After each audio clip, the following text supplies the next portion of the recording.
Hey, where are you? It's our first family trip in a while, so I thought I would enjoy it with just my family after all. We will go home after finishing our sightseeing. Maybe you can run home. I'm not sure how many days that will take. My mother-in-law laughed as she made fun of me. You like this spa town, right? Enjoy it on your own today. There's laundry to do. And our son will come back from his training camp at some point today. So, get home tonight and finish that. My husband happily ordered me around. I couldn't hold myself back anymore. You should do your laundry yourself. What? Hey, what's with your attitude? I'm the breadwinner of the family. Time have changed. That's not how things work anymore. What? You really are rude today. I will teach you a lesson when I get home tonight. So be prepared. You can just forget what I've said. I'm never going to see you again anyway. Huh? My husband and in-laws all exclaimed in surprise. My name is Ava. I'm a 42-year-old office worker. My husband, James, is 2 years older than me. We met at work, where he was my senior. He was good at his job, and I respected him, so we got married. We had our son Lucas shortly after getting married, and we were happy. But our relationship fell apart in no time. If I were to say that the reason our relationship fell apart was my husband's parents, that wouldn't be an exaggeration. Especially his mother. She never liked me, and she's always harassed me. My husband used to protect me, and we lived far away from them. So I could handle it because I didn't have to meet my in-laws often. But around the time that our son started high school, James was transferred to a different office. The office James was transferred to was in his hometown where his parents still lived. Both James's workplace and the high school our son entered were near my in-laws' house. So we suddenly ended up living very close to them. In order to accommodate my family, I decided to quit my job and find a new workplace in James's hometown. I found a job at a much nicer company than the one I was working at before. I didn't have to work overtime, and I could go home relatively early. Because of that, I had more time to cook dinner and prepare lunch boxes for my husband and son. But that also meant I have to interact with my mother-in-law more, because she knew I would be home early and would come and visit. She would come over specifically to bully me. So life got very stressful. Around that time, my in-laws planned a trip to a spa resort town and invited me to join.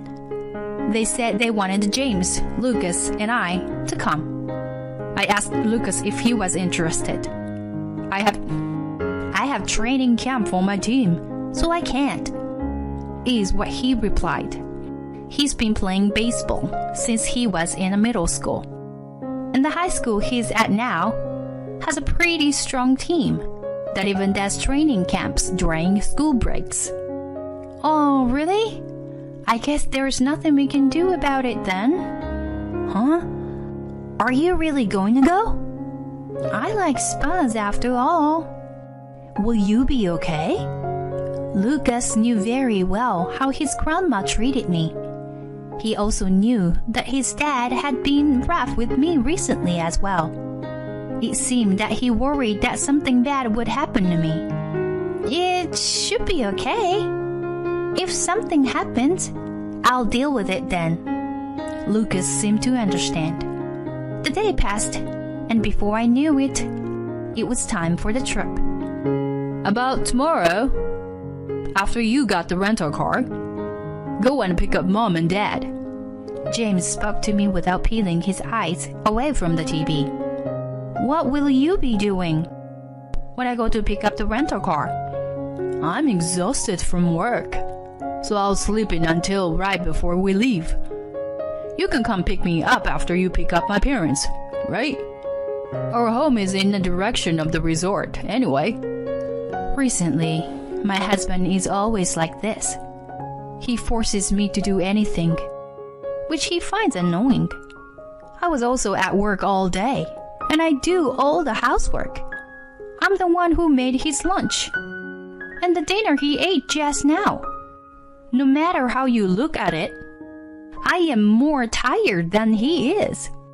But James just thinks about himself. When we first got married, we would split the housework evenly. Even when our son was young, he would help me out a lot. As Lucas got older, James was entrusted with more responsibilities at work, so he began doing less housework.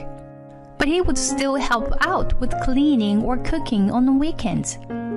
But since we moved here, and his mother began visiting more often, he completely stopped helping around the house.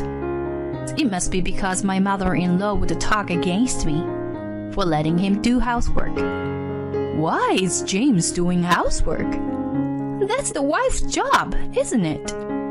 Is what she would always say. He's the breadwinner, so he should just focus on work. She would say that every time she came over. And little by little, she brainwashed James into not helping out around the house. And that's true. There's no need for me to do housework. I wonder why you've made me do it until now. He would even blame me about the fact he's helped out around the house so far.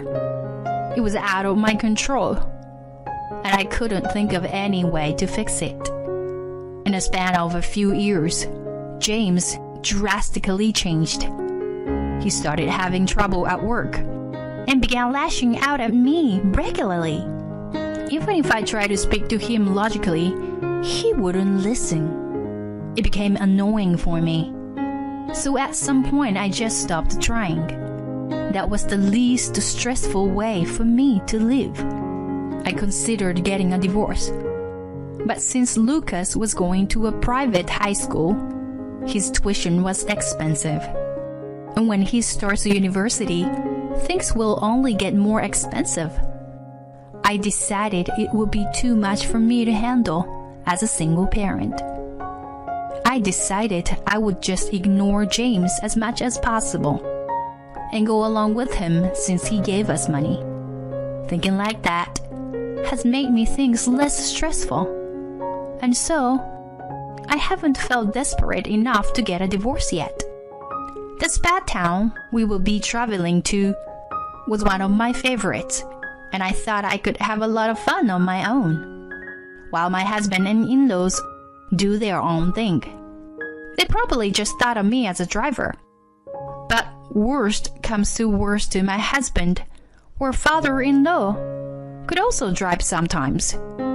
Anyways, I listened to my husband's instructions, and the next day I collected the rental car and then headed to my in-laws. Ava, aren't you late? What the? This is the car we're using. It would have been better if we had a larger car. Well, I guess it's better than your car at least. The car I usually drive is a compact car I bought myself. Since I use it to commute every day, and I'm the only one who really used the car, I paid for it myself. For commuting, a compact car suits me perfectly, and I like the interior and the color of the car. My husband uses my car and drives his parents around in it without asking me. So his parents complain to me about my car and look down on me because they think all I can afford is a small car. That's why we decided to go out of our way and rent a car for our trip. Honestly, I thought we could just use my father-in-law's car. If we did that, they would have directly come to pick us up, and I wouldn't need to drive back and forth like this. But my father-in-law said that he doesn't like driving long distances, and even more importantly, that he hates other people driving his car. For the selfish reason, he made us rent a car and drive him. My husband and I were supposed to share the driving, but he slept the entire ride, forcing me to drive the whole time. The entire time, my husband was sleeping. My father-in-law criticized my driving. He would tell me to take turns where I couldn't, and when I could, and I would have to stop at a red light. He would ask me why I didn't drive faster. It was very annoying. My mother-in-law, who didn't have a driver's license, would also join in criticizing me. I didn't want to be told anything from my mother-in-law who couldn't drive. And at the very least, I haven't gotten into 5 car accidents like my father-in-law. They should really take away his license before he gets into a more serious accident. Are you discriminating against me because of my age? None of the accidents so far have been my fault, is what he would say whenever we suggest he stops driving. Because of that, I honestly didn't want him to drive me. But I really wished he would stop criticizing me for every little thing. And he was leaning forward from the back seat to complain. He was spitting everywhere, and it was pretty gross. My husband woke up as soon as we arrived. Oh, it was faster than I expected. Hearing my husband say that so casually honestly made me angry. Since we drove the whole day, my in-laws wanted to relax once we reached the hotel. So we followed their orders and spent the rest of the day at the hotel. I wanted to wash my hair, so I quickly went to the hotel spa's mineral bath. After I strolled around the hotel on my own and enjoyed myself, we then ate dinner and all went back to our rooms. By the way, for this trip, I got a room with a single bed, while my husband and my in-laws stayed together in a 3-person room. I had a lot of space for myself, so honestly, this was way nicer for me. I went to relax at the mineral bath again, and then I returned to my bedroom. I had bought beer and snacks from the hotel's store, so spent my time watching TV and snacking. Around this time, Lucas must be with his teammates eating dinner together and having a fun time. Or maybe he's in his training camp dorm room playing games. I didn't want to annoy him by texting or calling him. I'll tell him about the trip once we get home. I realized it was already midnight, so I tucked into bed and I went to sleep. The next morning I woke up and enjoyed the fresh air. How nice it would be if I could wake up this refreshed every morning.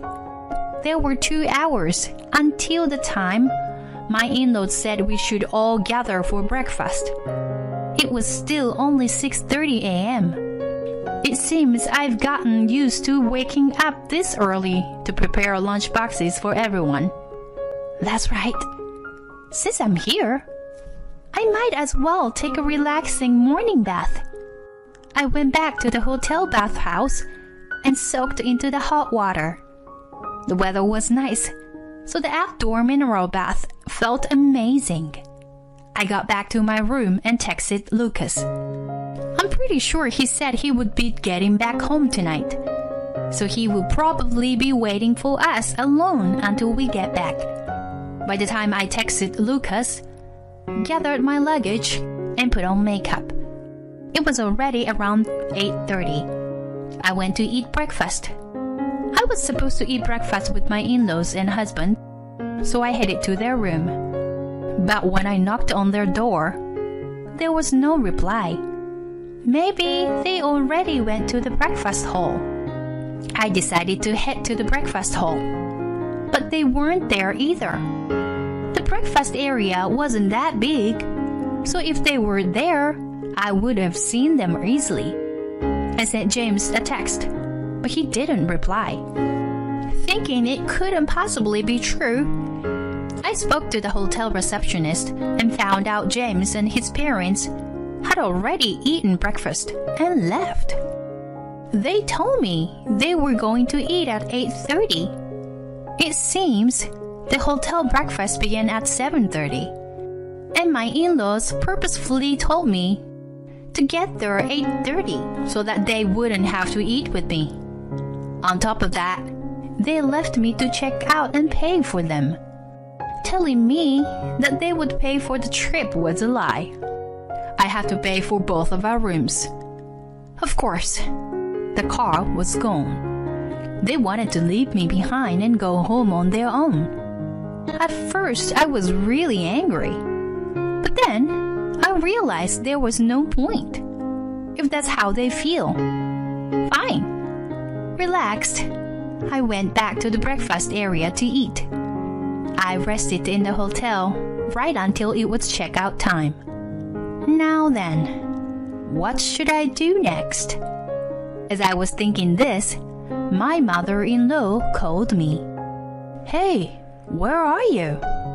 When I said that, my mother-in-law laughed loudly. It's our first family trip in a while. So I thought I wanted to enjoy it with just my family after all. Then why did you invite me in the first place? We brought you to drive us and to pay for the hotel. We brought you to a resort town you like, and you ate delicious food. So you should be grateful to us. If I had come with Lucas, it would have been much cheaper. Why do I need to pay for the three of them?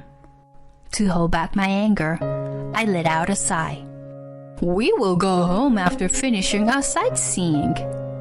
Maybe you can run home. I'm not sure how many days that would take. My mother-in-law laughed as she made fun of me. I didn't want to leave things like this. Is James driving now? Please put the call on speakerphone so that he can hear me. Following my request, I could hear James' voice. What happened? Why do you want to talk? Were you planning to leave me like this from the beginning? Don't get that mad. You like this bad town, right? Enjoy it on your own today.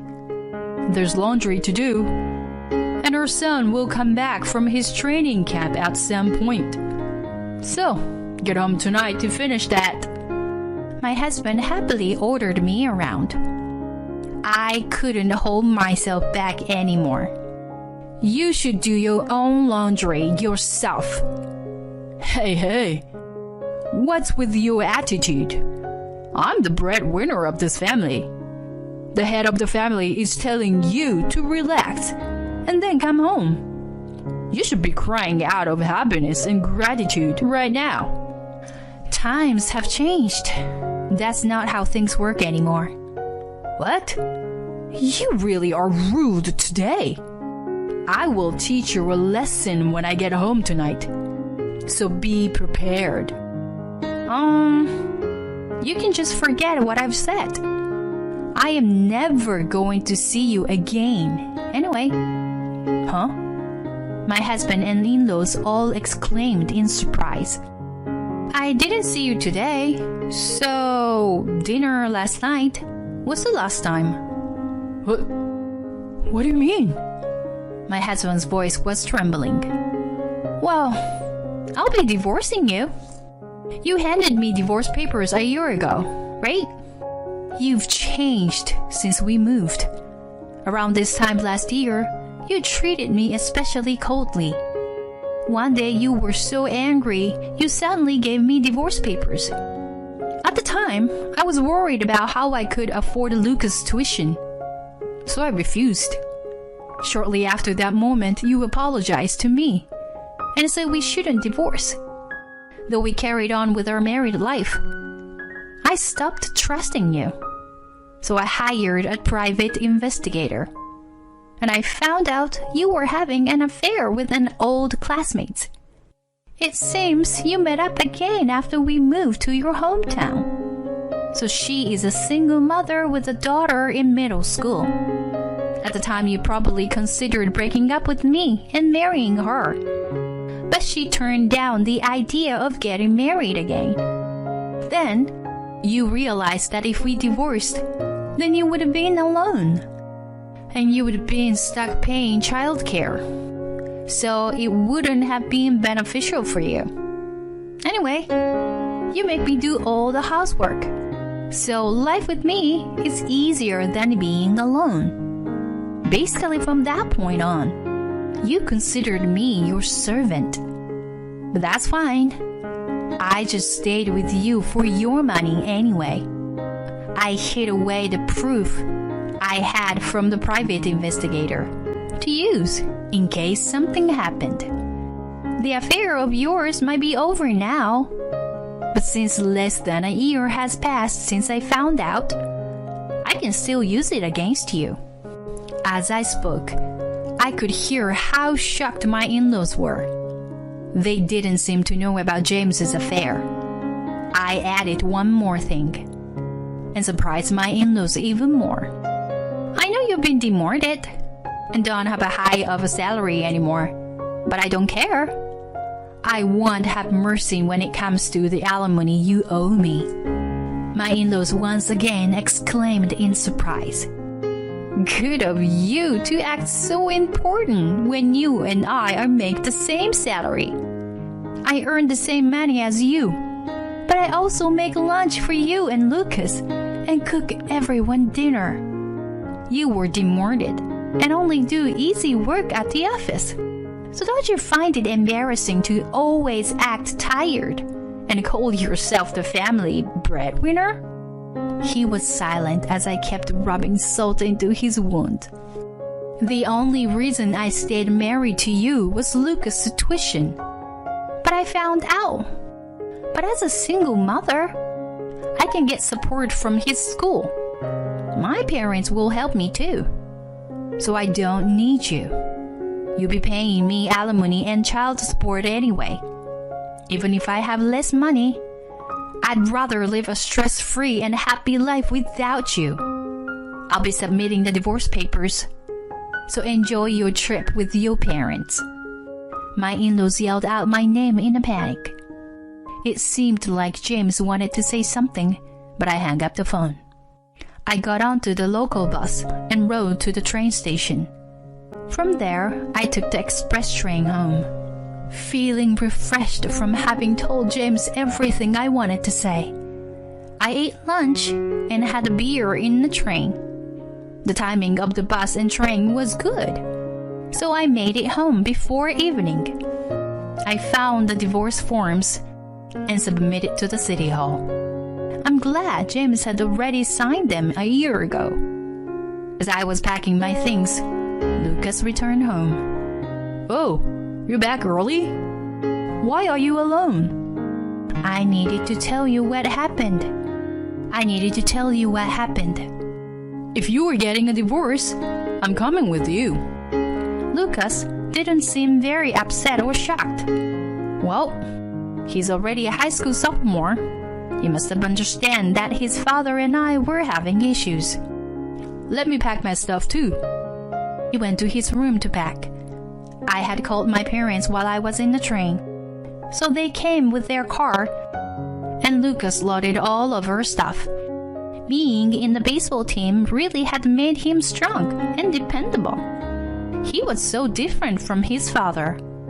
When we moved here, James was incredibly lame and complained about how heavy things was the entire time. We finished packing our things into the car and headed to my parents' house.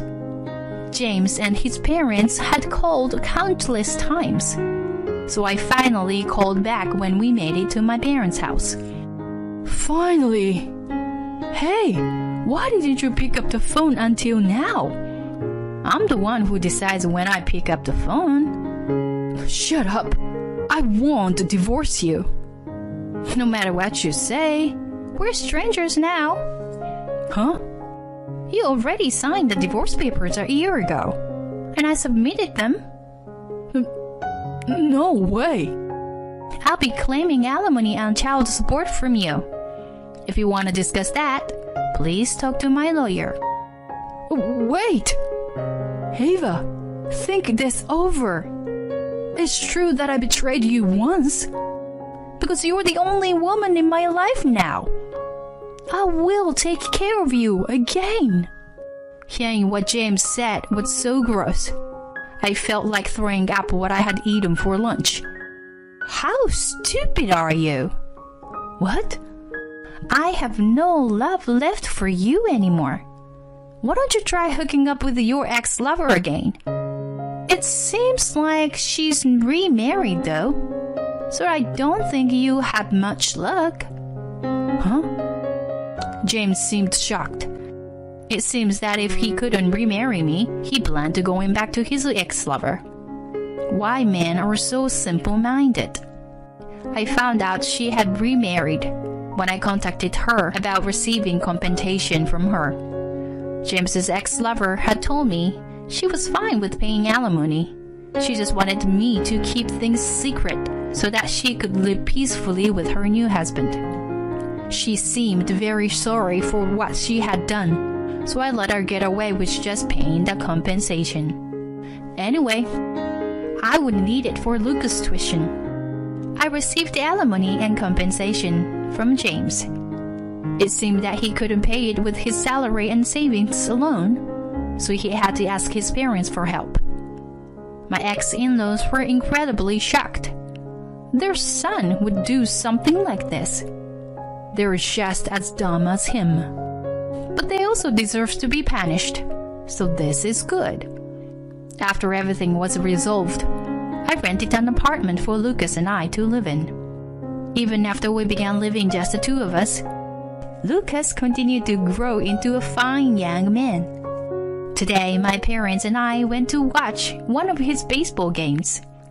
Seeing him standing at home plate, ready to bat, he looked so grown up. A sharp metallic noise rang across the baseball field as he hit the ball, and he and his teammates zoomed across the bases. As I thought to myself about how happy I am to be watching Lucas grow like this, I clapped and cheered him on. Finally gave birth to a son after 12 years of marriage. I remember how happy I was to see him, squealing so energetically that my exhaustion flew away. A few hours after the birth of my son, my husband and mother-in-law came to my hospital room. "We saw the baby. He's so cute, just like Mark." Good job. Our baby is a boy. They looked content. When I told them about my pregnancy, I was worried about their indifferent attitudes. But seeing their cheerful faces reassured me that their own child or grandchild was adorable. I hoped that we might be able to have happy days like in the past. So, we're getting a divorce. My husband initiated the divorce, as if it were a casual conversation. It was followed by my mother-in-law. "Well, we'll take the heir." She said it with a smile on her face, not changing her demeanor. "You're no longer needed. I've taken care of you for over a decade, so don't complain now." It's way too late to have the first child after 12 years of marriage. He should switch to a younger girl who can bear more children. I don't want to waste any more time with you. So, divorce me right away. Okay, then I'll destroy your home and company. My name is Sally. I'm a 34-year-old housewife. My husband Mark and I started dating back in the university. When we were students, we were an ordinary couple.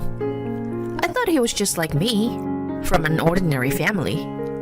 But after we engaged, I learned that his grandfather was a wealthy man who owned several companies. Moreover, they were so big that everyone knew about them. I was anxious about my marriage, thinking it was too much to be the wife of someone from such a family. But Mark said, "It's no different than any other family. Just that my grandfather is a business owner." He was a kind guy who always considered me. So I thought I could work things out with him and decided to marry him. After marriage, Mark and my mother-in-law Helen wanted me to live on a property and be a full-time housewife. Mark got a job at an ordinary company, so life was mostly normal for us. Except that I struggled to learn table manners when I had to go to a high-class restaurant for family gatherings. After the third year of our marriage, Helen, who had always left us couple alone, started interfering. It's already been 3 years, but no baby yet. Mrs. Miller's daughter just got pregnant. I wonder when I can meet my grandchild. She came over early in the morning and urged me to have a baby every day. I spoke to Mark about this. "She's been lonely ever since my dad passed away. We'll have a kid someday, so don't take it too seriously." He told me to be patient. I should have retorted to her, or blatantly asked Mark to tell her to stop. But I felt so bad about not being able to have a baby myself that I couldn't come on strong. Many years has passed, but still no baby. Meanwhile, her demand to have a grandchild got more intense. Not only that, she started harassing me about my chores, criticizing my cooking and throwing the food away, and ordering me to finish the mowing the yard within an hour. Once I told Mark that I was tired of the attacks from his mother and wanted him to do something about it. "Deal with it yourself. I'm tired, so don't bother me with such a trivial matter." He interrupted me and scolded me with a sigh. Around this time, he was busy establishing a company affiliated with his grandfather's and was to become the president. He was coming home late at night frequently, not only to work, but also to socialize and drink. And when I tried to talk to him, most of the time, he was too exhausted to listen to me. The numbers of occasions we spoke to each other became less and less, and our relationship as a married couple was diminishing. Even so, I thought that if Mark's work settled down and we had a child, we could go back to the days when we were close. So, I started infertility treatment.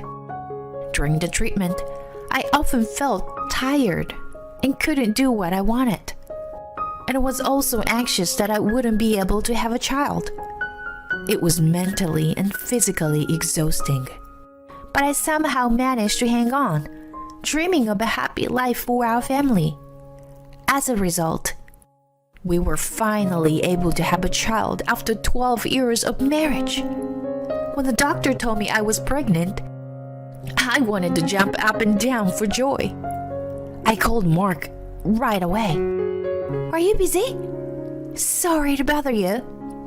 I just saw the doctor and I'm pregnant." "Oh, good. I'm busy right now, so I have to go." His reaction was so cold that my high spirits disappeared. When I told Helen, finally, I thought I wasn't going to have a grandchild. There was no words of joy or no congratulations, but only the reaction I didn't expect. So I was quite disappointed. Even after the news, Helen didn't stop harassing me, but continued ordering me to clean her house and stealing the meal I prepared, which added more burden on my shoulders. Mark was still coming home late and we didn't have time to talk. My feelings started wavering around this time.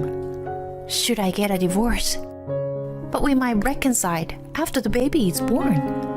A half a year later, I gave birth to my son. I remember how happy I was to see him squealing so energetically that my exhaustion flew away. I would have loved to have Mark with me there, but I told myself that he was too busy. He and Helen came to visit me a few hours later. I was surprised to see them both, as they never said they were coming. But I didn't say anything, thinking they were just rushing in to celebrate the birth. We saw the baby. It's so cute. Just like Mark. Good job. Our baby is a boy. They looked content. When I told them about my pregnancy, I was worried about their indifference. But seeing their cheerful faces reassured me that their own child or grandchild was adorable. I hoped that we might be able to have happy days like in the past. So, we're getting a divorce. Mark initiated the divorce, as if it were a casual conversation. It was followed by Helen.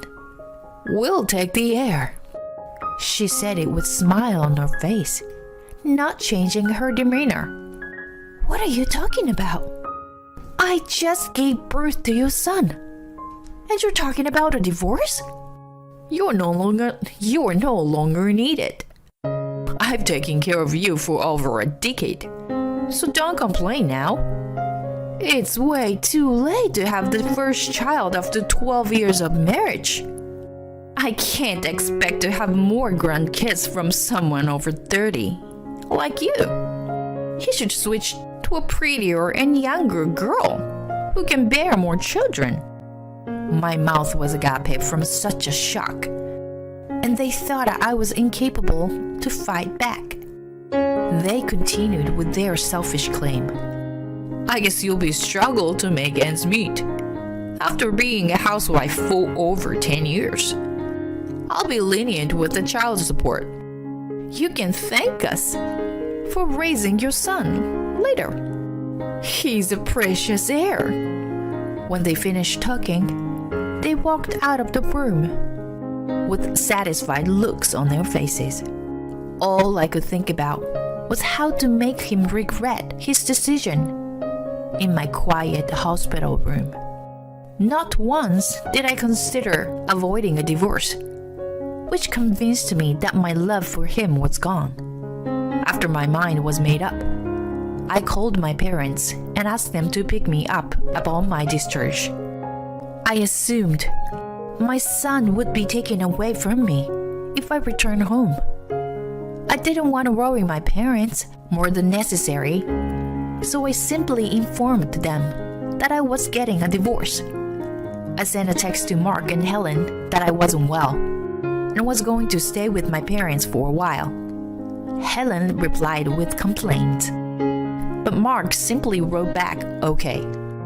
I wasn't sure if he thought it would be too hard to take care of an infant, but if he thought I wouldn't get away from him, but I was relieved that he didn't object. Although I was wary, they never came to the hospital or my parents' house again.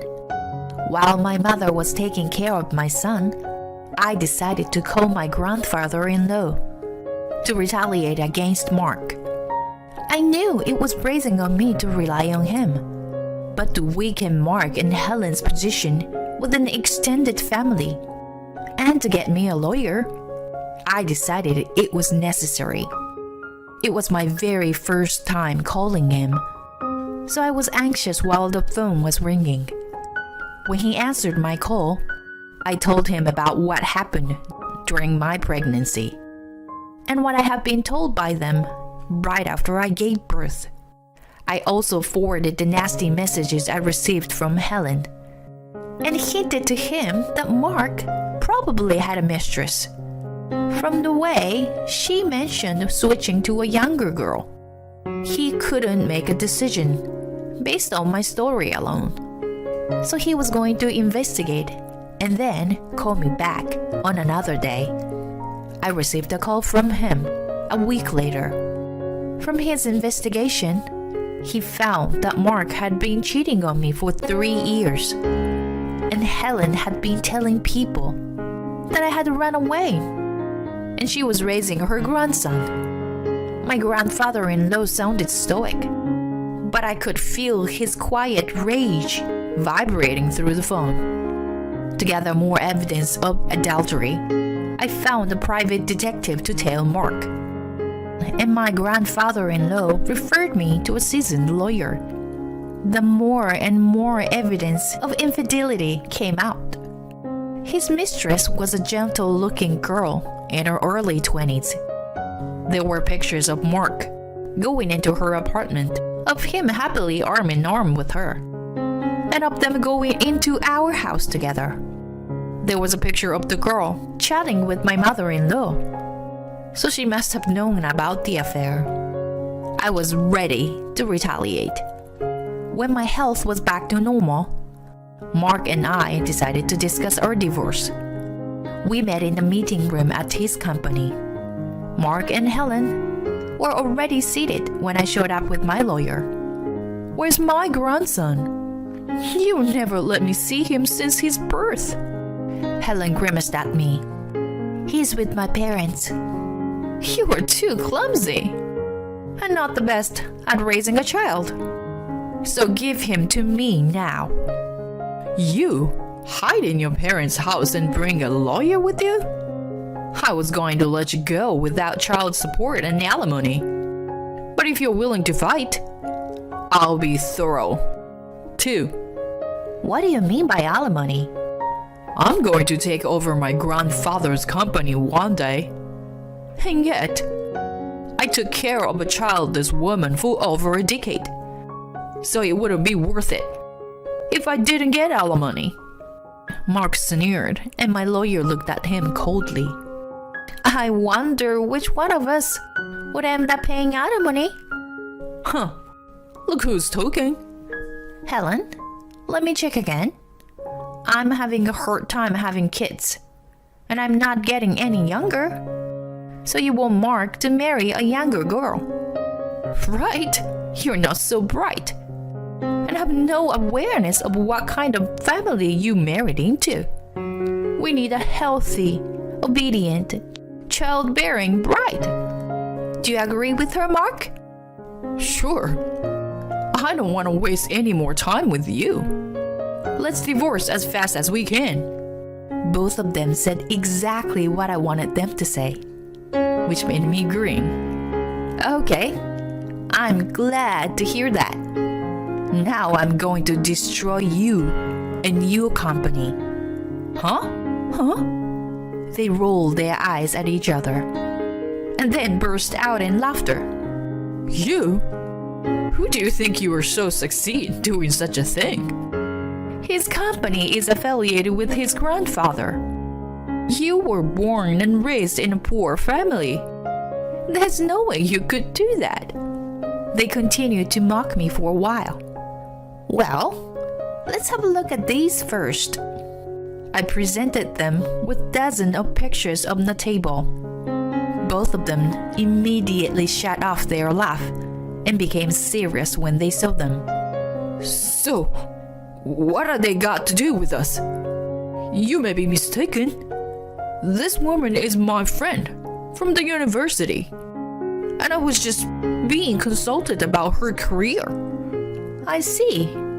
Then how about these?" I pulled out a voice recorder and played a conversation between him and his mistress about their honeymoon and married life. Both Mark and Helen turned pale when they heard the recording. "What the hell is this? I got nothing to do with it." "I hid a voice recorder in the house while you two were gone a few days ago. By the way, I bought it to get evidence of Helen's harassment. I expected Mark to deny everything when I showed him the pictures. So, I installed the voice recorder to make sure they couldn't get away with it." But we've been separated since you went back to your parents' house. So our marriage is being broken." "We haven't been separated. I just went back home after the baby was born. In any case, I know you've been seeing her for 3 years. I have proof." "That's a lie. Show me if you do. I met up with your mistress. I asked her to meet me since I had an impression that she might not know he was married. After hearing the recorded conversation, I was right. She was aghast and on the verge of tears when she found out. She led me to read the correspondence between Mark and her. I'm lonely right after a divorce. Will you accept me even though I'm a divorcee? There were several messages about him being single. I had taken pictures of those as proof of their affair. He was speechless after I showed them to him. It's disgusting that you're not only cheating on me, but also deceiving her by not telling the truth. I wonder what the people at work would think if they knew about this. You think you were threatening me with that? How could a company go out of business over something as trivial as cheating? Right. So it's okay that he has been listening?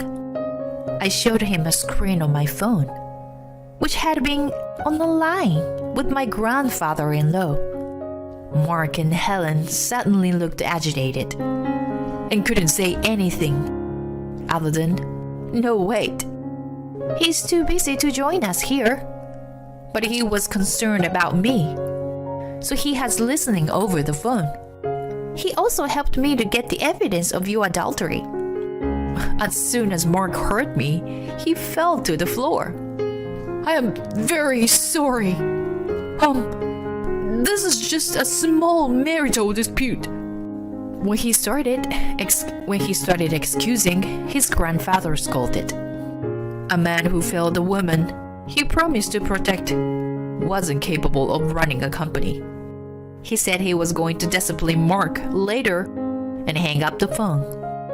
Mark was still on the floor, frozen like a statue. Helen was pale as a ghost. Now, you know you can't get away with it. So, let's discuss child support and alimony. I was content to see the despair on Mark and Helen's faces. So I was going to let my lawyer take charge and wrap up the negotiation quickly. Let's not get divorced after all. The child should be with the birth mother. Drenched in his cold sweat, he suggested with a quivering smile. I laughed at his awkward expression and said, "You're right." His face immediately turned to a natural smile. My son needs a mother, but he doesn't need a father like you. Let me say it from me. This time, you're no longer needed. So, please divorce me. Showing the despair on his face, he held his head with both hands. My lawyer and I ignored him and continued the discussion. It didn't reach an argument on that day, and Mark also hired a lawyer. As a result, I was granted alimony of $100K as I wished. The only reason I got what I wanted was that there was no property of division. Mark was earning a good amount of money, but when he was put in charge of the company, he became carefree and bought suits and watches of prestigious brands. I asked once if he was saving, and he said now was the time to spend, and he kept splurging. I suspected that he wasn't saving. And just as I thought, his account balance was only a few $100s. As there were no savings, Mark and Helen had cashed in numerous brand name items to pay alimony. But it still wasn't enough, and ended up selling their house. They moved into a small apartment and started a new lives. His company lost affiliation with his grandfather, and the companies he was dealing with pulled out, so he went bankrupt. The employees who lost their jobs were taken in by his grandfather. He managed to find a new job, but his salary became half of what he used to make. It was impossible to make a proper living. So Helen, who had been housewife, needed work, a part-time job. The two incomes should have been enough to make a living for them. But Mark needed to pay child support, and both of them couldn't downgrade their lifestyle. So the amount of debt kept increasing. I heard Helen ask for help from her relatives. They didn't even decline, but ignored her completely. My recording of her harassment that was passed around among them seemed to be effective. It's been a year since the divorce. Mark has never asked to see his son. I wonder if he wants to, but he can't even pay his phone bill. That there's no way for him to get in touch with me. Either way, my son and I are enjoying our peaceful lives without having to deal with him and Helen. I can't imagine raising my son together with them. I'm grateful now that Mark initiated a divorce. I am Ava, and I am almost in my late 30s. Meanwhile, my friends around me were getting married and building families one after another. Ever since I broke up with my boyfriend when I was in college, I had been single for a long time. I was unable to find a suitable partner, and I looked at my friends who were happy with their families. I grew more and more impatient. Sometimes, when I met my friends for a girls' night out, those with families always said, "You should save money for yourself while you are still single." They advised that if you have a saving account separate from your common property, it will definitely be useful no matter what happens after you get married. I didn't really understand what they meant by that, but as a bachelorette, I didn't have the opportunity to be extravagant. And other than the living expenses that I put into my parents' house, I was steadily increasing my assets for myself by saving money and investing in stocks.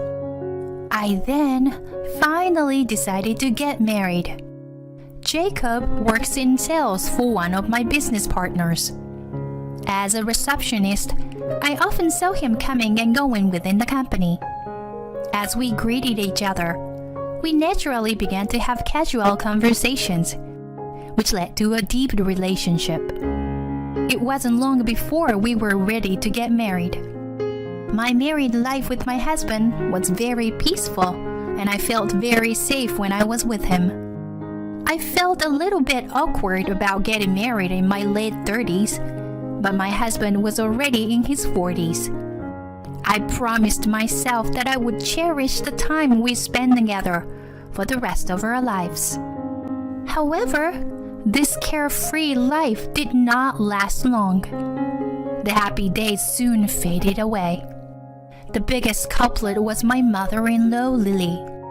When I went to greet her at the wedding, the first thing she said to me when she saw me was, "I thought you were a pretty young lady, but you actually look quite settled and plain. How old are you?" Her words were polite, but it was clear that she was being bitterly sarcastic toward me, an old woman.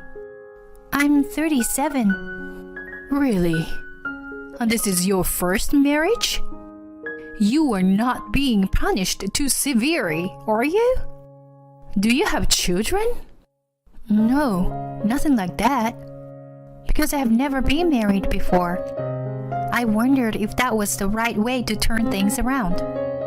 I also wondered about Lily, who was so blatantly inquisitive at the first meeting." My father-in-law was quietly listening to what I was saying, and my husband-to-be was smiling, as though he was very troubled. Why is he not protecting me? I realized that, although he was kind, he couldn't stand up for his mother. Thinking back, it may have already been decided that there was going to be an irreparable fraying of our lives. After our marriage, we moved in with my parents-in-law. Until then, my husband had always lived at home and supported his parents by himself. So he strongly asked me to support them after marriage. To be honest, I am not very good at supporting my parents-in-law, especially Lily. She's been the worst from the first time I met her, and that impression has never changed. I'm sure my mother-in-law is the same. Ever since we started living together, she has been sarcastic and harsh about every little thing. And so my heart felt like it was being pricked. At first, I was just hurt. But as she continued saying things to me, I began to feel an inexpressible anger. But I didn't want my marriage with my husband to be damaged. So I desperately endured the bullying. Recently, however, my mother-in-law began to mistreat me, not only with sarcasm, but also with blatant harassment. One morning, after getting ready, I went to the dining table to find out there was not enough breakfast for one more person. Is anyone skipping breakfast today? I wondered and asked my mother-in-law, who was cooking in the kitchen. What are you talking about? Everyone is here today. But there's not enough food for one more person, right? Oh, that. I don't like a girl who doesn't know what she's doing. So I didn't make anything for you. Even though you usually cooked for us.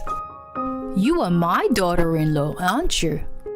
If that's the case, you should get up early and make breakfast for everyone.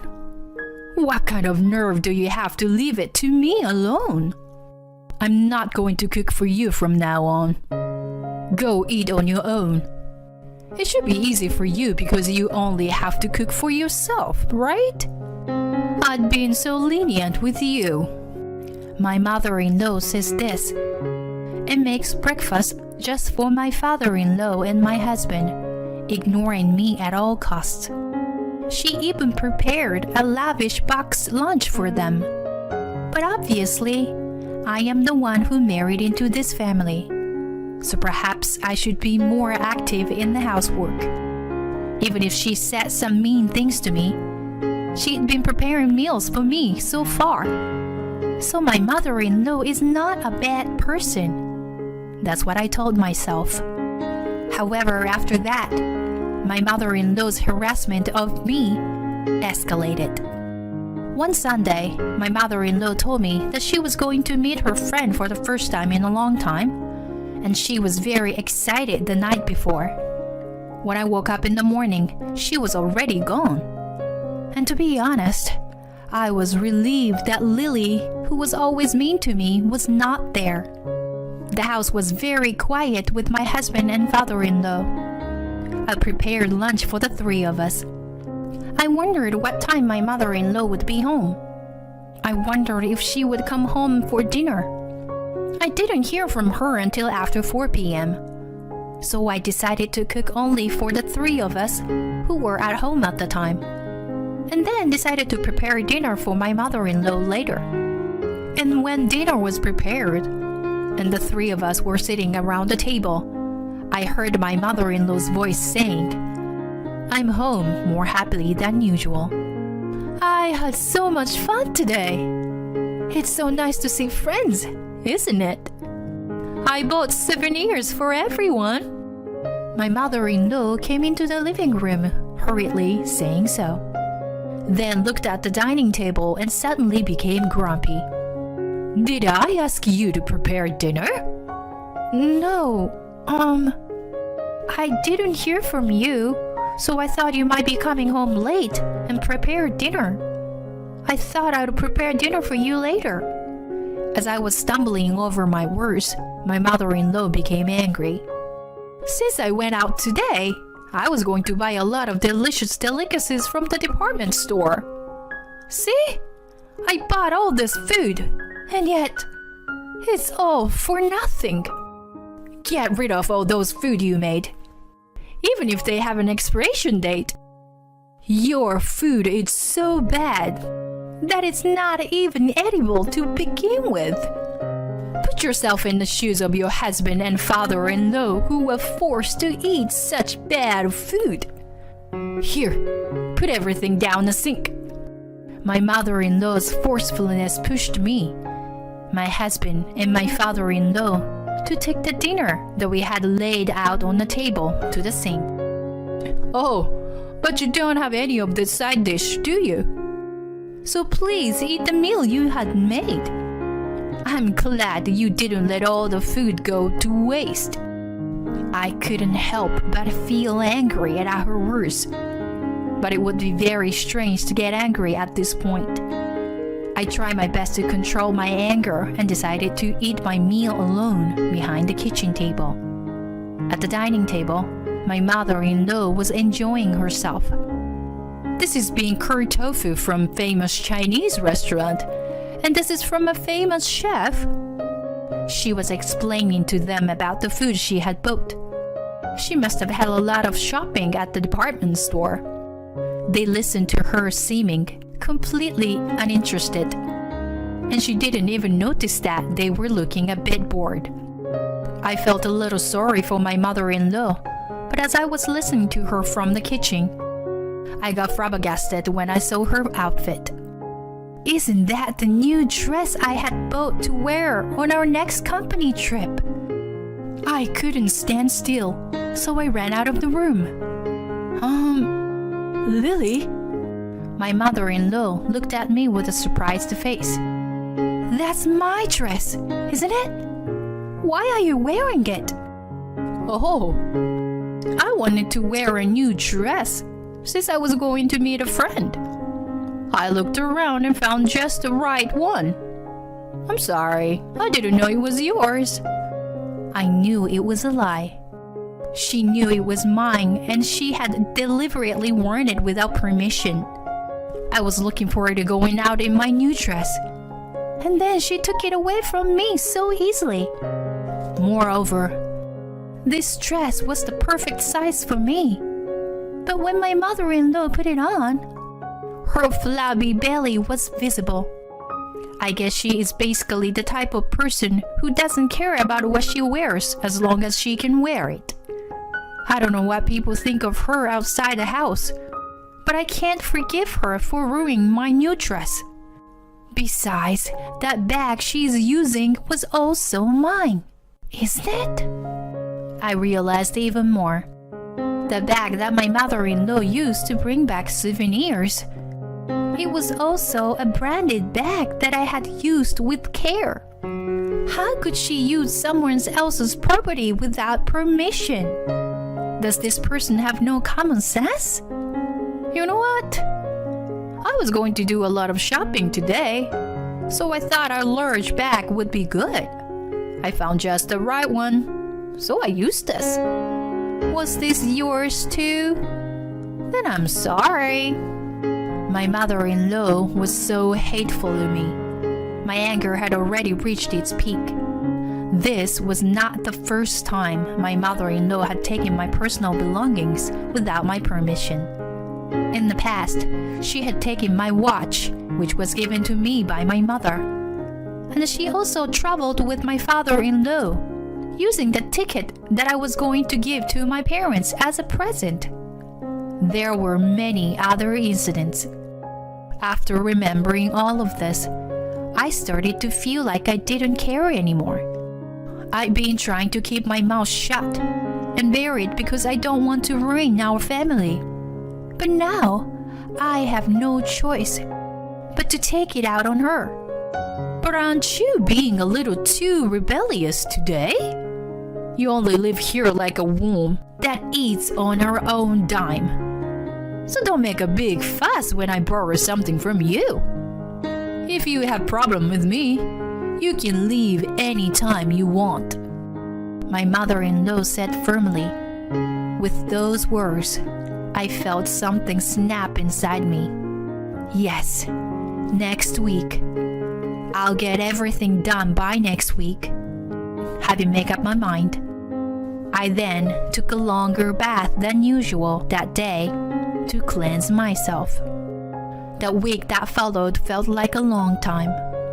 My mother-in-law continued to harass me, but I could bear it knowing that it would be over soon. I no longer felt the shred of affection for my husband, who kept trying to put on a kind face. I was surprised at myself that my feelings for him have gotten cold. But I don't want to continue living like this anymore. I wanted to be free as soon as possible. With these feelings alone, I spent that week patiently enduring. Then came the fateful Sunday. My mother-in-law was humming to herself and vacuuming the house. The time when she could be happy like that would soon be over. I had called someone and arranged for him to come to our house in the afternoon. Then the person rang the doorbell. My mother-in-law was surprised at the sudden arrival and invited him inside the house. Well then, the counterattack begins. What is this all about? You say you're an appraiser, but what are you going to sell? My mother-in-law looks at me anxiously. The person I invited is an appraiser of antiques. I called him here today because there's something I wanted to check. I wanted to clarify something. Lily, you told me that you lost the watch that was given to me by my mother, right? I haven't received it back yet. But did you find it after that? I calmly asked my mother-in-law. Well, I haven't found it yet. But it's a cheap one that you can buy anywhere, right? Why don't you just buy the same one again? You're persistent, aren't you? My mother-in-law still doesn't seem to take offense at all. I continued. That watch was actually a memento of my grandmother's, a famous branded watch that cost over $300,000. It was a limited edition model from my grandmother's era, so you can't get one anymore. My mother-in-law's face turned pale at my words. My father-in-law comes from the side. Oh, I remember you sold a watch at an antique store. You mean that one? He said. You sold a memento at an antique store? My husband was puzzled. No. It looked nice, so I thought I would use it to earn a little extra money. I thought I would let them use it, but I was going to buy it back when I could afford it. I didn't know it was so old. I think that, for all her feigning weakness, she soon returned to having that strong expression, looking down on me, to no end. If that's the way she's going to take it, I'm not going to give up. So, Mr. Miller, what was the results of the appraisal of that watch that I requested the other day? I urged him. I'm not certain, but if it is a limited edition model of the year, I think it will be no less than $200,000, even if it's conservative estimation.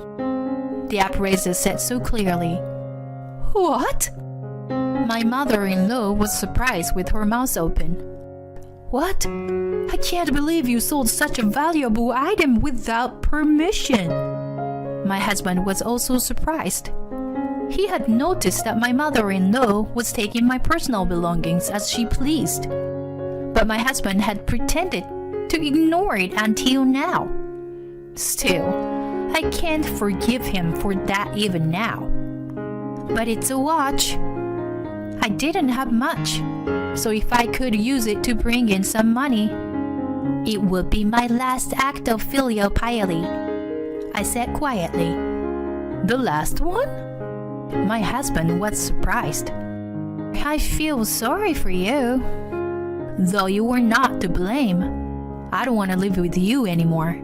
With my in-laws and your lack of interest in defending me. Yes, I know. I'm getting divorced too. So, you and your mother are strangers to me now. What? Divorce? What do you mean? My husband was very upset. I'm sorry, but I've already made a decision. That's right. I will never waver in this feeling again. I have no love left for my husband. Lily seems restless.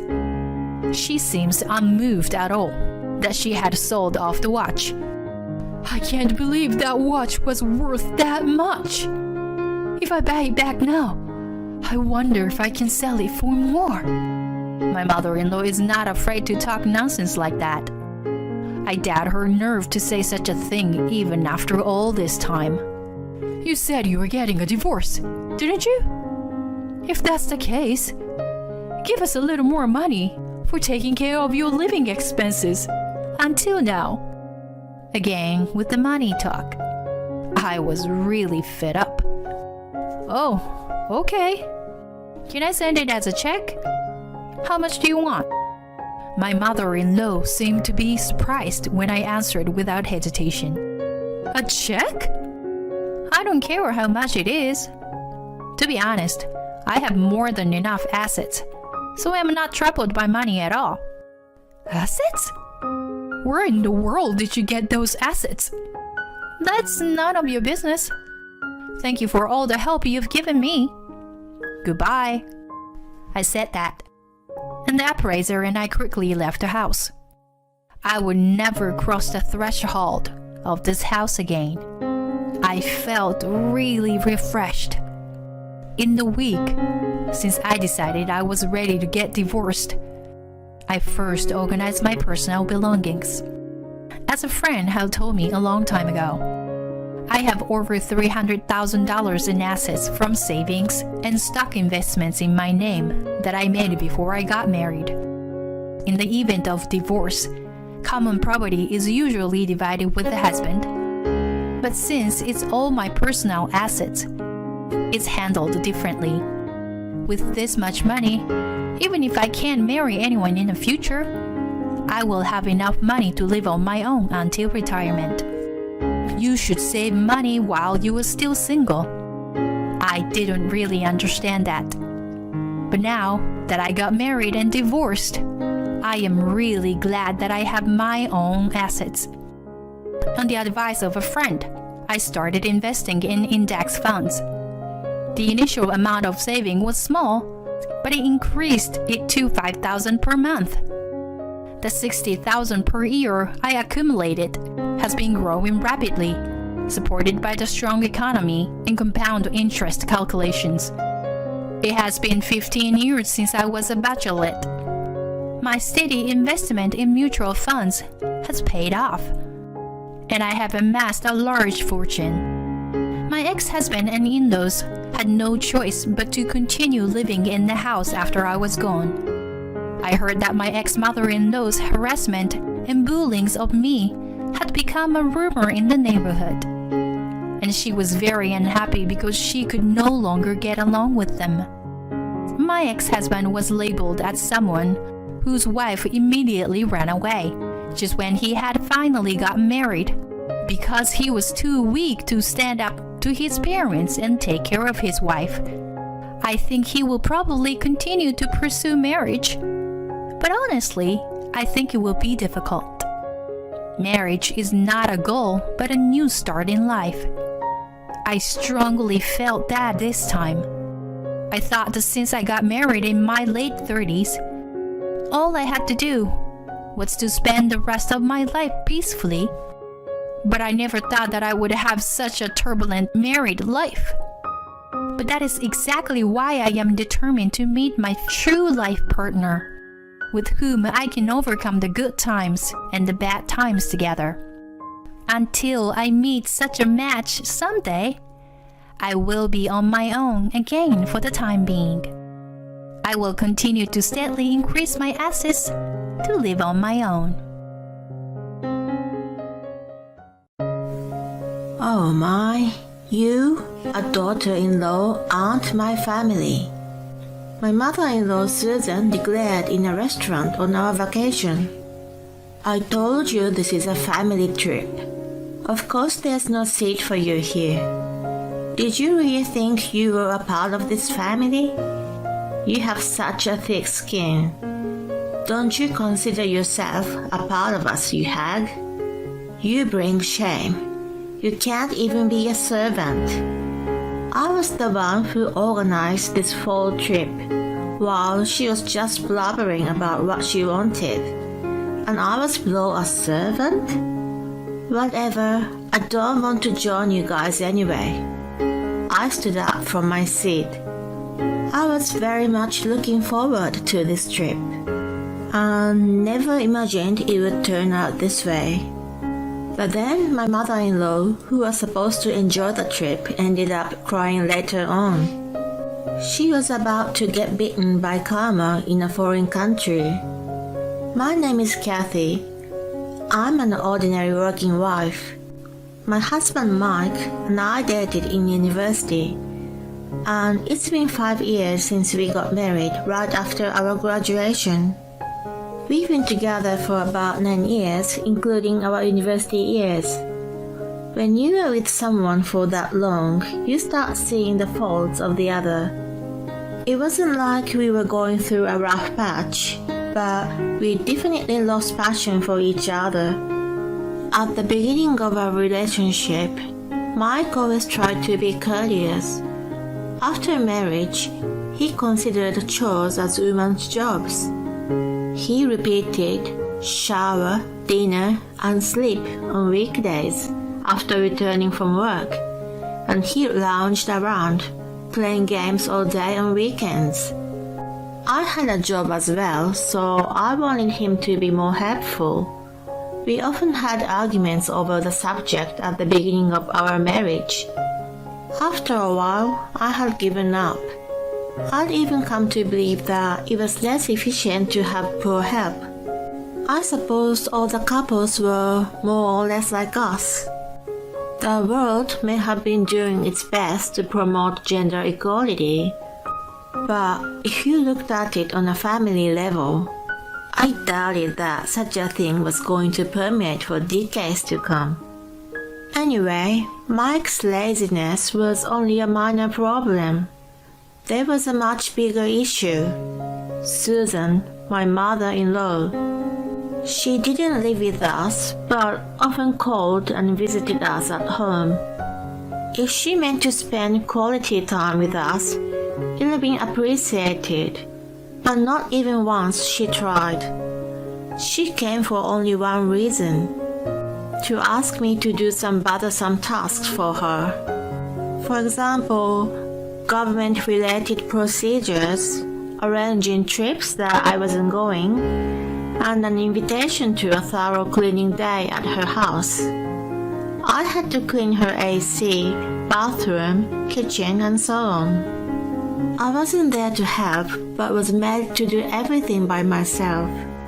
In addition to this, I signed up for her phone, an internet provider, and issued a credit card in my name. Other than that, I was used as her driver and as a nurse to her late mother when it was needed. Fortunately, I wasn't bothered during my work hours, but she didn't hesitate to disturb my private time with some sort of requests. Mike once told me that she was from an affluent family. When she was small, her family business bloomed, and they lived on a large property. She had a nanny who took care of all her needs. And then the business faltered with a change of trends. After the downsizing of the business, her family lived an ordinary life. But she reputedly kept a selfish habit from childhood. It didn't really matter how she became to be herself. Mike should have stood on his feet and made her stop harassing me, but he had never shown a sign of it. Maybe it was my fault for letting her be, just to keep peace in the family. In any case, I was not a servant. It would have been better if I had received even a single word of gratitude, but I only got that in the beginning. She's gotten used to ordering me around with a snap of the fingers, and even complained if something didn't go the way she wanted. It got nothing to do with me if she didn't like the weather on her trip I organized. She also had a stingy side, and never initiated to pay her credit card and phone bills unless I asked her. I didn't see her every day, so when I was busy with my life, I sometimes put off urging her. and then eventually forgot about it. I couldn't tell you how much money I had sponsored her. I used to twist my brain to find a way to make her stop asking me without upsetting her. Despite my feelings, Susan, as usual, asked me for a favor one day. "Hi, Kathy. I want to go on a family trip overseas. Please organize it." As soon as I answered the phone, she started with her request. She gave me the detail as follows. The destination was Barcelona. The length of the trip was 1 week, and the number of packs was 5. Flights must be booked in business class, and a specific restaurant must be reserved. Other than that, she said, everything else was left to my ability. How self-serving. I didn't even know if I was able to take a week off from my work.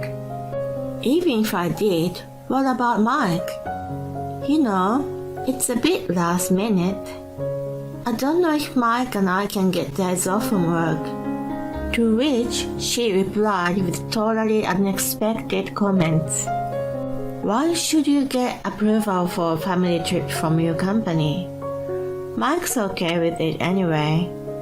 You should prioritize your family over your job in the first place. I pity your sensibility. She hung up on me. What an imposition. It was the biggest hassle ever. If I didn't follow through on the plan, I shuddered to think how she would treat me in the future. So far, her bullying had been done insidiously in the form of requests, but I wondered if he was to become more blatant. I had no choice but to make travel arrangements, no matter how much I was annoyed. And for once, it wasn't all bad. I was actually looking forward to Barcelona too. It was the first time for me to go abroad on vacation. How could I not be excited? I then asked my boss if I could take some time off. Although he was reluctant, he gave me an okay because it was an off-peak season. I surveyed tourist attractions meticulously and reserved our flights, hotel, and the restaurant Susan wanted to go to. I was confident that she would not complain. And then the day of our trip arrived. There was Susan, her husband John, his sister Anne, Mike, and me, the 5 of us. I've spoken to Anne a bit before, but in terms of relationship value, it's almost as if we've never met before. Nevertheless, I was made to carry Susan and Anne's luggage under Susan's direction, and I struggled to keep up with the group. It was too difficult to carry a week worth of luggage for 3 people, including my own. My hands were full, and I couldn't even wipe the sweat from my forehead due to the hard labor. I couldn't resist calling out to Mike. "Hey, help me out here. Take your mom or Aunt's luggage." He gave me a displeased expression, but held out his hands to me. Just when I was about to pass one of the luggage to him, Susan called out to Mike from ahead of us. "Mike, don't you take that. This is a family trip, which means we don't have to do any work. You don't need to help her. You should give ears to her instead." It sounded like I wasn't a family member. I glanced at John and Anne, who quickly looked away. They probably felt bad for me, but didn't want to intervene and upset Susan. As for Mike, he happily asked, "Really? You take my suitcase? Do I look like I'm capable?" I raised my voice, which attracted the eyes of strangers around us. Susan remarked, "How embarrassing," and laughed. Feeling ashamed, I kept my face down and carried the luggage. In a short while, I was freed from being a porter after the check-in. Our seat class was business as Susan wished. It was 1-to-1 seat configuration, and the individual seats looked quite roomy. Then I suddenly became concerned about the cost of the trip, hoping they were going to pay for their parts. It was too late to worry about it at the point, so I discarded the thought. The sitting order was Susan and Anne, Mike and John, and myself with a stranger, using the 2 rows in the center. It was inevitable for an odd number of people, but there was no consultation. As a matter of course, I was alone. Although I was at ease on the plane without having Susan ask me to do something. Mike fell asleep as soon as he sat down and did not seem to care about me. So I had a lonely 10 hours flight to Barcelona with hardly anyone to talk to. And then we safely arrived at El Prat Airport. When I got off the plane, my mood was lifted by the unfamiliar scent of the air in a foreign place, and I forgot all about my lonely flight. Such excitement was short-lived as we picked up our luggage, and once again, I had to carry the ones for Susan and Anne. I kept calm and endured in silence. It was better than fighting on our first day and having the worst trip ever. With such a thought on my mind, we arrived at the restaurant Susan requested. I couldn't figure out why we didn't leave our luggage at the hotel first and then headed out. By all accounts, it was easier that way. Anyway, I entered the restaurant happily, thinking I would be released from the porter job for a while. Then I saw Susan waving her hand to someone. I followed her gaze and saw a man about the same age as her waving back. I had no idea who he was and wondered if he was a local. He was sitting at the table I had reserved. Why was a stranger sitting there? Unaware of my confusion, Susan walked toward him. "How have you been, Tom? It's been a long time." Tom? I had heard the name before. I went up to him and introduced myself. "I'm Kathy, wife of Mike. Nice meeting you." When we exchanged a kiss on the cheeks, he looked a little puzzled, then turned a friendly smile on his face and said, "I'm Tom, brother of Susan. I've been living here for a long time, so we've never met before. I might have made you feel uncomfortable by showing up suddenly, but we're a family now, so don't be shy." It seemed like he was a kind person, unlike Susan. That said, there was one problem. If Tom was joining us, the number of reservations should have been changed. Susan was so careless as to not let me know ahead of time. "Susan, if you knew Tom was joining us, you should have told me in advance. I don't think there's a problem to add one more seat here, but I don't know about the other places."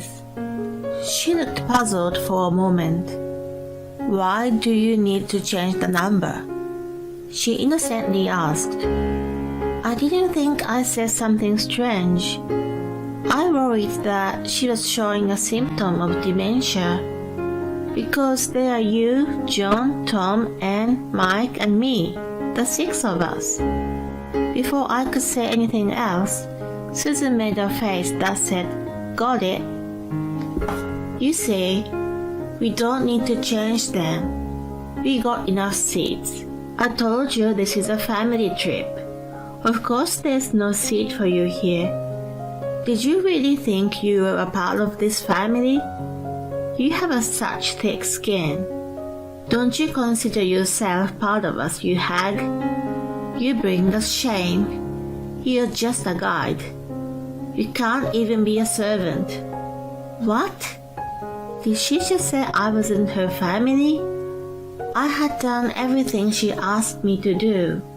Even though this trip was arranged all by me, I was still seen as less than a servant. Moreover, Mike seemed to not care, even though his wife was degraded in public. Hey Mike, can you back me up? We are married, but are we not a family?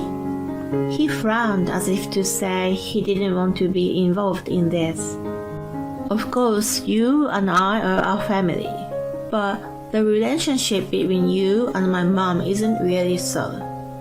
And I'm told that you're just a guide on this trip. I thought you knew and came along. Are you joking me? He was stunned by an enraged shout, and then mumbled, "Don't get me involved." Other diners around us stared at me, just as the passengers in the airport did. But I wasn't ashamed this time. I was more hurt to be mistreated to this extent. Susan opened her mouth, not bothered that I was struggling to hold my tears back. Now that you know, get to your duty. Your job is to find a taxi and take all our luggage to the hotel. And then come get us around the time we finish our meal. You can do whatever you like in between. She acted indifferently as usual, and told me as if it were right and natural to do so. I was beyond outraged. I glared at Susan, who treated me like a slave, and Mike, John, and Anne, who couldn't think for themselves, and neither agreed nor denied it. I'm leaving. I don't care about you guys. You have Tom, who lives here, so you can manage without me. I decided to walk away from them at this point. Then Susan yelled at my back. Wait a minute. What about our luggage? At least take them to the hotel. Why do you think I let you come along? I ignored her and grabbed a taxi to the airport. I booked a return flight on the way there. While I was waiting for my flight, I kept crying from the devastation and despair that Mike of people didn't see me as a family member. I might have made other passengers around me uneasy, but my heart was so torn to shreds that I couldn't care less. Then my phone started ringing.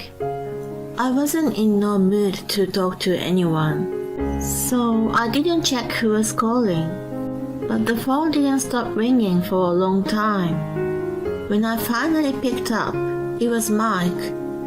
I thought maybe he wanted to apologize. No, it couldn't have been. Hey hon, can you come back ASAP? Tom got upset with my mom and left, and we got kicked out of the restaurant. We don't know what to do now. Family is supposed to help each other, right? So please. Apparently, Tom was a decent man as I expected him to be. I asked him to elaborate. Tom didn't like Susan and Mike's attitude toward me. I'm disgusted. I don't want to spend any more time with you people. He yelled at them and left the restaurant. In addition, the waiter kicked them out for being a nuisance and creating a scene. And they were at a loss for what to do next. Now, how did we ever get from the airport to the restaurant? That was because I interacted with locals in Spanish. I had never taken a vacation overseas, but I often had business trips to Spanish-speaking countries. Therefore, I learned conversational level through study and experience. When things went rough, they wanted me as a family member. My sorrow and despair evaporated in thin air. Karma caught up with them. I reluctantly decided to tell him the location of the hotel, in Spanish. The name of the hotel is ABC. Located about 20 minutes from the restaurant by taxi. What? What are you saying? I don't understand. Speak English. I'm telling you nicely. It's your fault that you guys didn't do any prep work in the first place, you know. You guys said I wasn't a family member. So I don't care what happens to you. You're not my family anyway. While I was speaking, Mike hysterically screamed nonsense at me. Then Susan took over the phone. Kathy, Mike is trying hard, but why are you not helping him? A wife is supposed to be devoted to her husband. Come back. Fulfill your duty, you useless hag. She was out of her head. Even though we spoke the same language, the conversation was not going to happen. I knew it well, and it was time for my boarding, so I wasn't gonna waste any time on her. Get lost, I said in Spanish, and hung up on her. Then I immediately started the process to cut off her cell phone and credit card. A sequel to the story. Susan and company had wandered around in the city of Barcelona until they met a kind English speaker who helped them with scheduling the flight. But during that time, they were troubled by vicious rip-offs and pickpocketing. Because of that, the cash they had brought with them was almost gone. I was so glad I had cancelled Susan's credit card. I left my wedding ring and the contact detail of my divorce lawyer in the house I lived with Mike. I searched for a seasoned divorce lawyer as soon as I returned. I was determined to fight with Mike, but he easily agreed to the term. He not only lost a lot of money during the trip, but he had resigned from work. So he had no financial means to hire a lawyer for himself. When Susan approached him about the trip, "You can find a job once you're back. Even if you can't have Kathy, you can be a stay-at-home husband. A family trip is more important." He had been talked into it. Unbelievably moronic, right? Anyway, I quickly became a free woman thanks to this. Mike lost most of his assets due to alimony and property division, and he's now working like a horse. Susan heavily relied on me for various procedures, so she has no clue what to do with them now. She fell behind or failed to pay credit cards and taxes, and her life is starting to fall apart. They should sink to the bottom at once.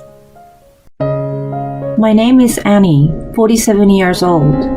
Since I got married, I had been taking care of my husband, who had never done chores as a housewife.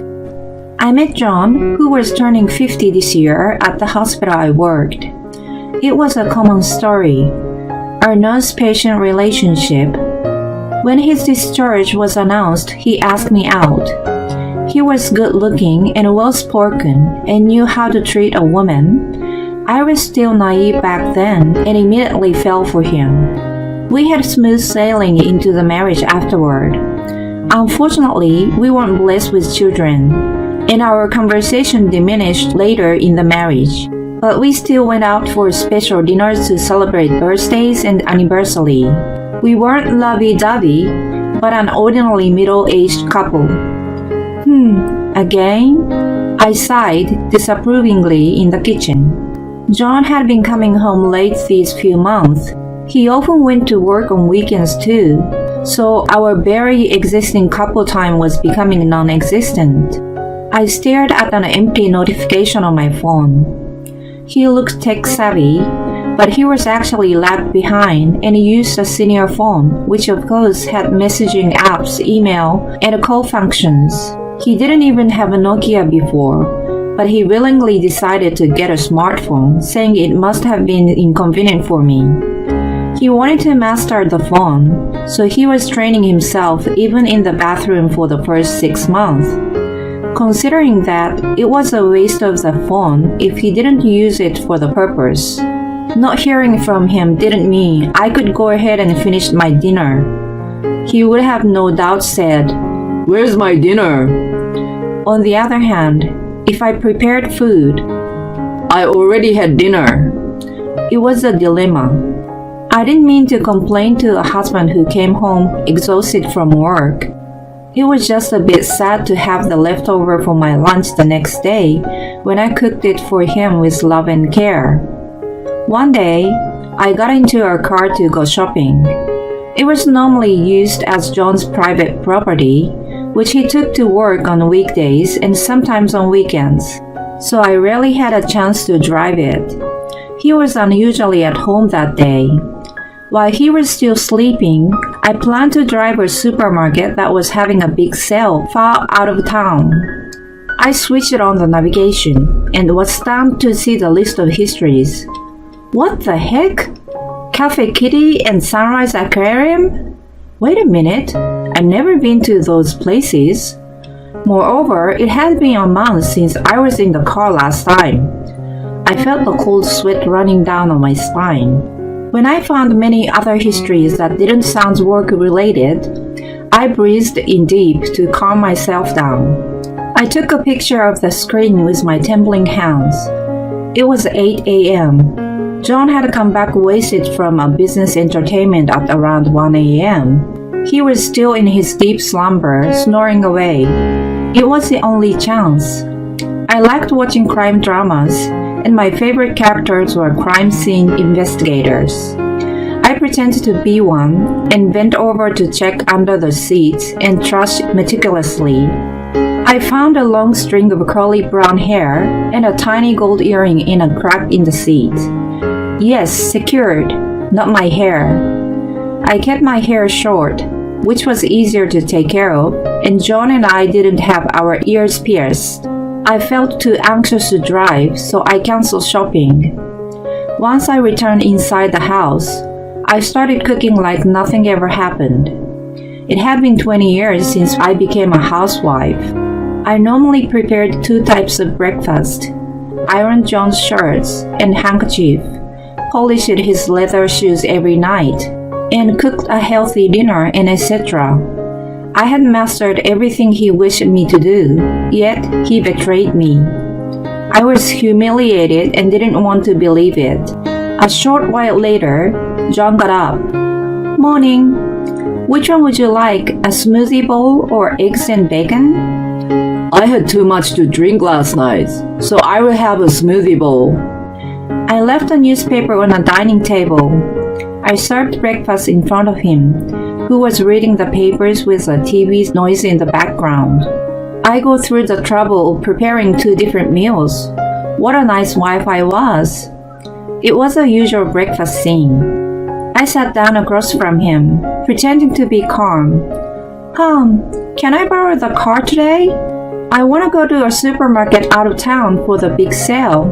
"Are you sure? You haven't driven for a long time." "I will be fine. I will use the navigation." "I don't trust you. I will go instead." I smiled at him, who spoke cautiously as if he was choosing the right words. "Let's go together then." "Okay. I will clean the car after I finish here. You get ready." He folded the papers haphazardly and gulped his breakfast in a rush. He was still wearing his nightrobe when I saw him run out of the house. I waited for the front door to close, and then I put the hair and the piercing in a Ziploc bag with the date and time and hid in the back of the cupboard. I went out with John for the first time in months that day. The car was vacuumed, and there wasn't a single speck of dust inside.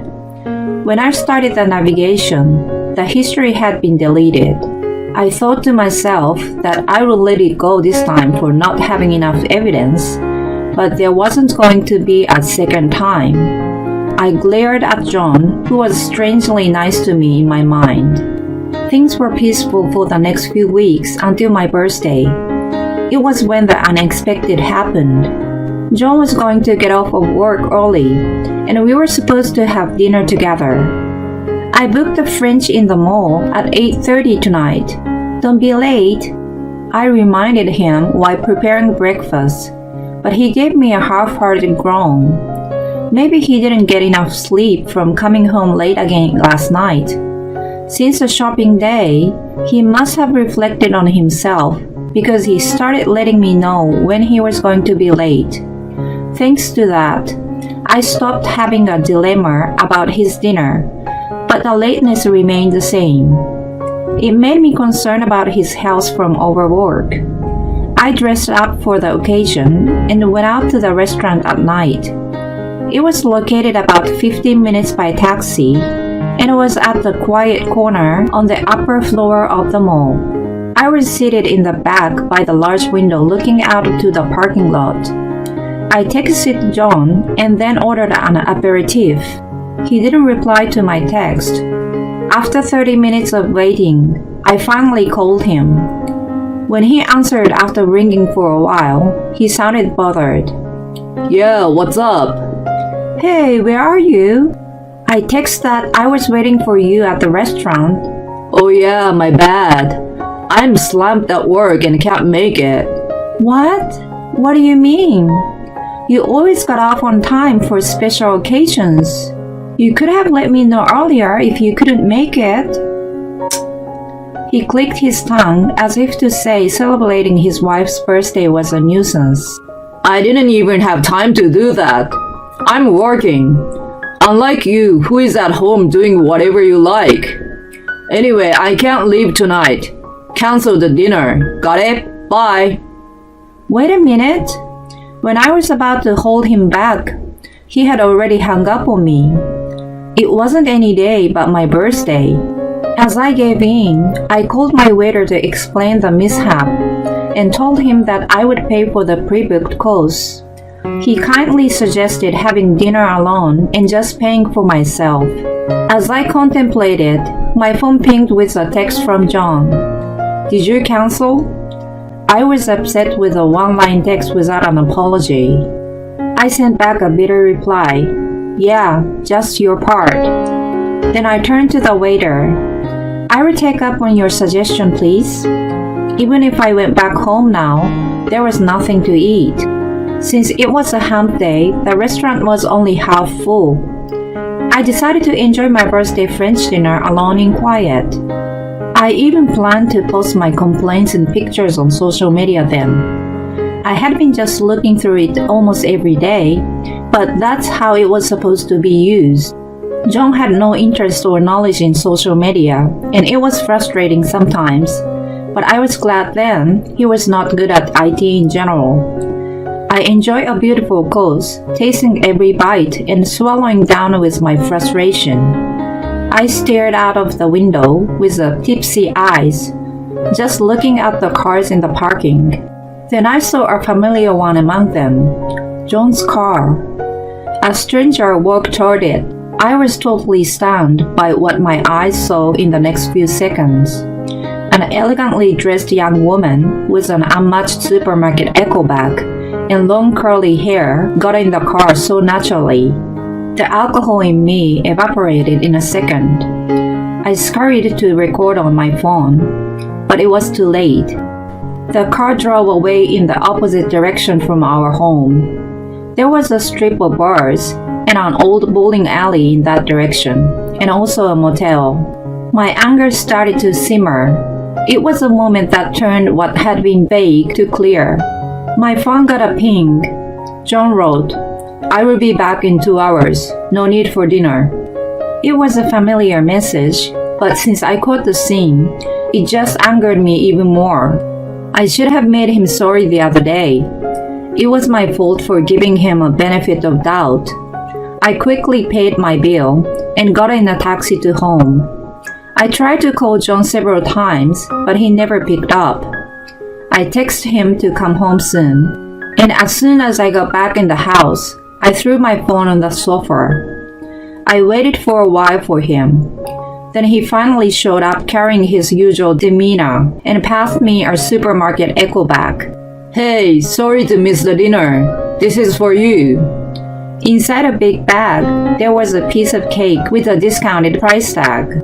If it was a normal time, I could have laughed, but I was fuming instead. "What were you doing?" I was working." "What kind of work is picking up a young girl and driving away?" "What?" I threw back the bag with the cake at him. I went to grab the Ziploc from the cupboard and then shove it into him. "I found these in your car. You are cheating on me. I want a divorce." He was flustered, and I was determined to get the truth. But I was astounded by what he had said next. "What are you talking about? Where is your proof?" "What?" "Here, this is." "And?" He shouted at me so loud. I flinched, to which he grinned as if to say he won. "I guess these were from the colleague I gave a ride to once. What I'm asking is if you have evidence that I'm having an affair." "I saw unusual histories on your car navigation. I took a picture of it. And I saw you tonight. I only canceled your part and had my dinner there. I saw from the window your car picking up a woman in the parking." He deliberately let out a long sigh. "What you saw on the navigation is from when I was looking for a place to take you. And our car you saw wasn't mine tonight." "Yes, it was."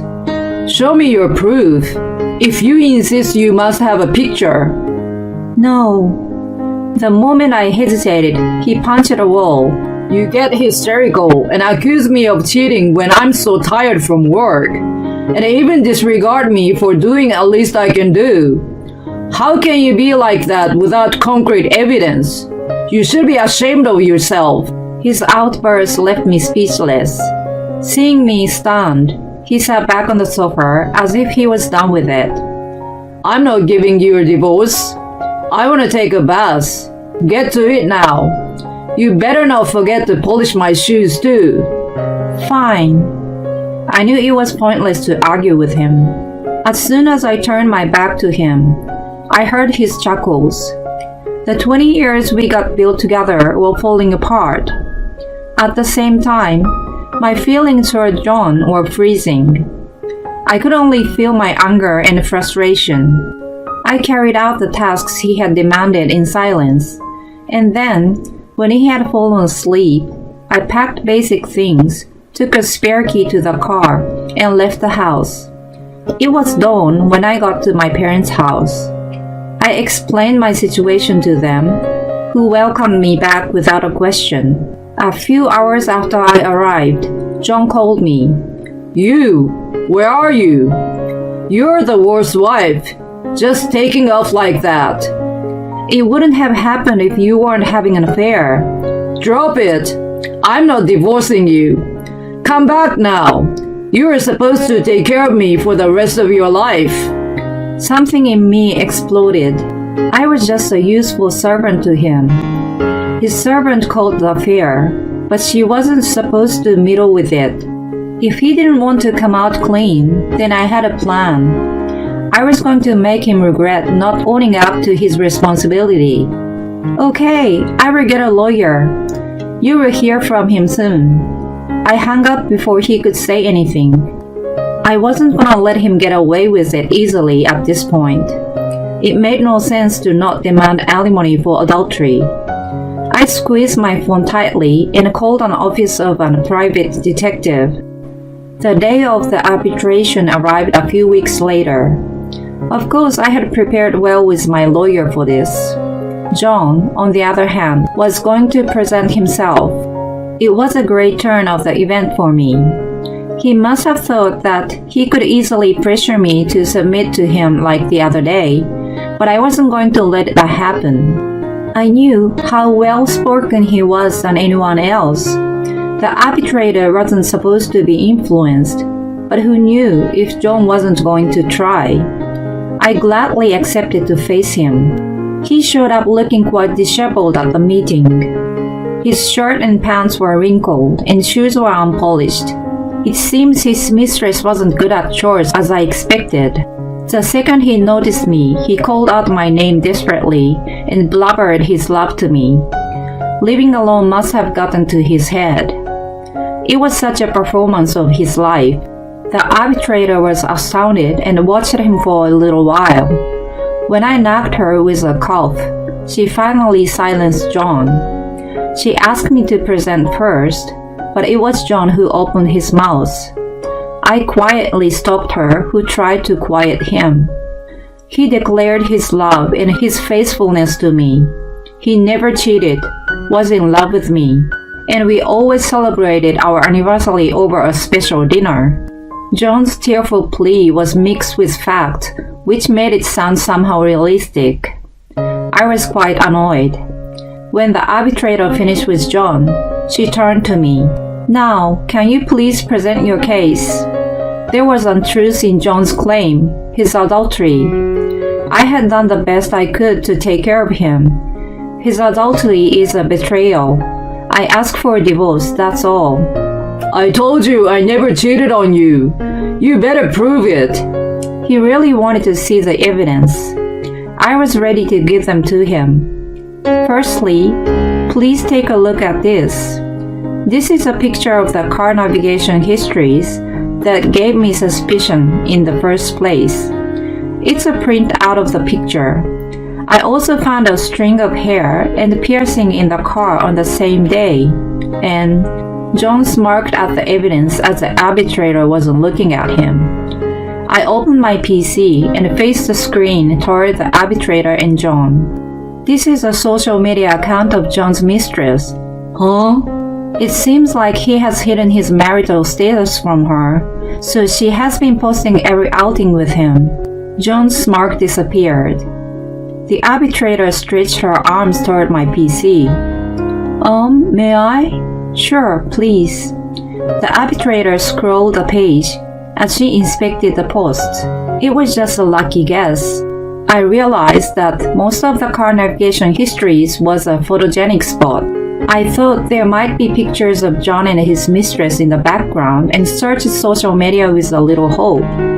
I didn't have a gut to contact a private detective at that point. I was just looking for any proof. As I expected, there was a large amount of data, and I finally found an account after consuming a lot of spare time I had as a housewife. There was a post with a comment. I went for a drive with my mature boyfriend.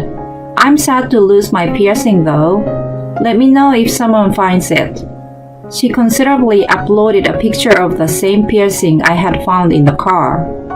The owner of the account had the same style of hair and the same coat she wore when I first saw her. There were other contents that fit perfectly with the histories of car navigation, and some images with a figure of John without the face. I was certain it was his mistress. Too bad I already had hired a detective at this point.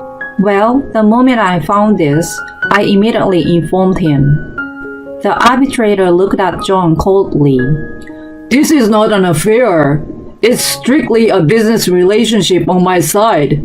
She's the one misunderstood the fact. I ignored his excuses and produced more evidence. Dozens of pictures that came from my detective were laid out on the table.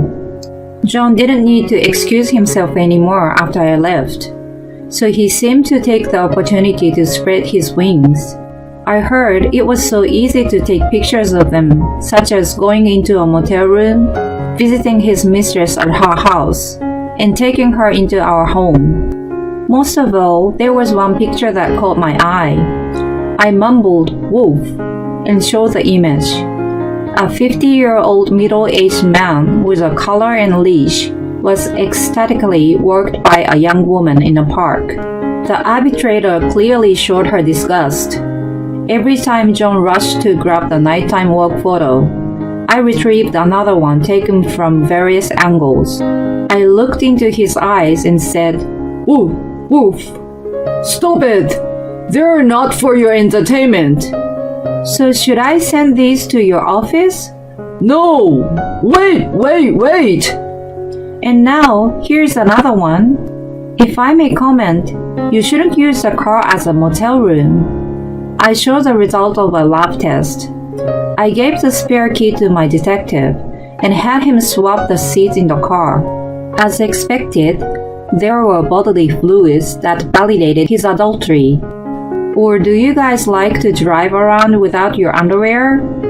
Either way, it would be wise not to. I smiled at John, who was red-faced and trembling. Did you enjoy the evidence? Shell-shocked, he muttered some swear words and hung his head in despair. A poor puppy. From then on, the arbitration proceeded in a decent manner. In addition to the division of property, it was decided that I was also to receive a hefty alimony payment for his betrayal in a long-standing marriage. I expected that. After everything was decided, John blurted out something. I will let you have a divorce. Even after paying you all that, I still got a house. I will marry my young and pretty girlfriend. We'll live a modest life, and she would slowly but surely learn to take care of the house. What are you talking about? She's leaving you. Huh?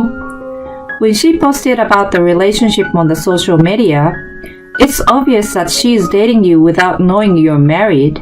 I mean, who would make such brazen posts knowing her boyfriend is married?